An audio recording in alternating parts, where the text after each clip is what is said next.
বাঙালিকে প্রবল এক সাজাত্য অনুভূতিতে প্লাবিত করেছেন যে যুগল কবি, তারা হলেন রবীন্দ্রনাথ ও নজরুল। তাঁদের লেখনীর তীক্ষ্ণ ধারায় বেয়ে আসা স্বদেশ অনুভূতিতে আমরা আপ্লুত হয়েছি বারবার। গল্পে, উপন্যাসে, কবিতায়, নিবন্ধে দেশ ও মাতৃকার কথা এসছে যেমন প্রবলভাবে, তারও চাইতে বেশি করে এসছে তাঁদের সঙ্গীতে।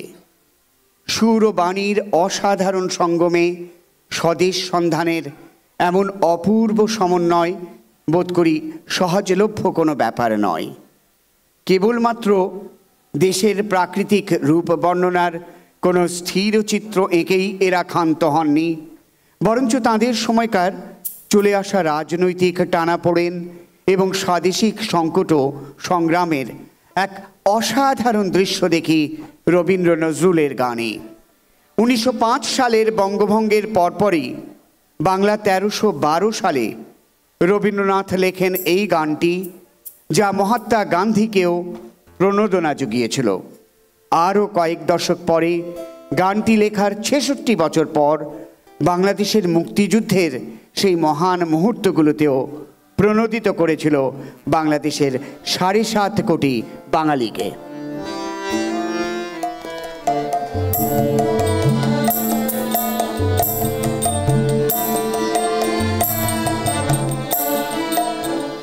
যদি তোর ডাক শুনে কেউ না আসে তবে একলা চলো রে, যদি তোর ডাক শুনে কেউ না আসে তবে একলা চলো রে, তবে একলা চলো, একলা চলো, একলা চলো, একলা চলো রে, তবে একলা চলো, একলা চলো, একলা চলো, একলা চলো রে, যদি তোর ডাক শুনে কেউ না আসে তবে একলা চলো রে।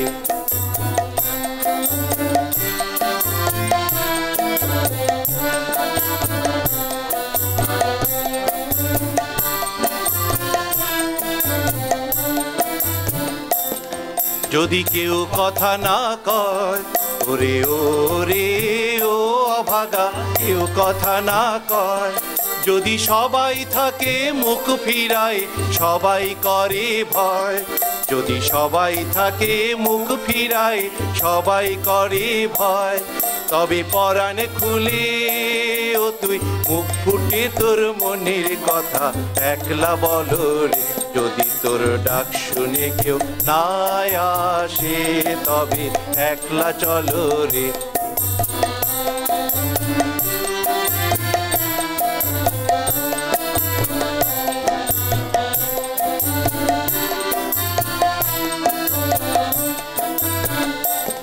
যদি সবাই ফিরে যায় ওরে ওরে ও অভাগা, সবাই ফিরে যায়, যদি গহন পথে যাবার কালে কেউ ফিরে না চায়, যদি গহন পথে যাবার কালে কেউ ফিরে না চায়, তবে পথের কাঁটা ও তুই রক্ত মাখা চরণ তলে একলা দলরে, যদি তুই ডাক শুনে কেউ না আসে তবে একলা চলো রে।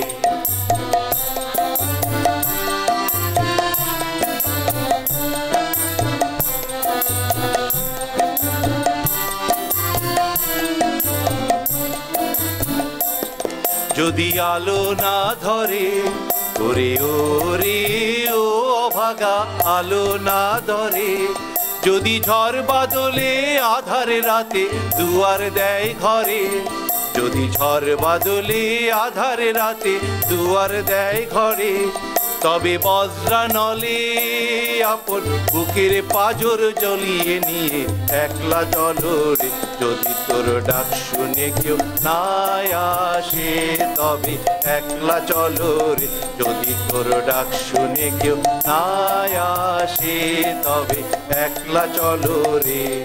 তবে একলা চলো, একলা চলো, একলা চলো, একলা চলো রে। তবে একলা চলো, একলা চলো, একলা চলো, একলা চলো রে। যদি তোর ডাক শুনে কেউ না আসে, তবে একলা চলো রে।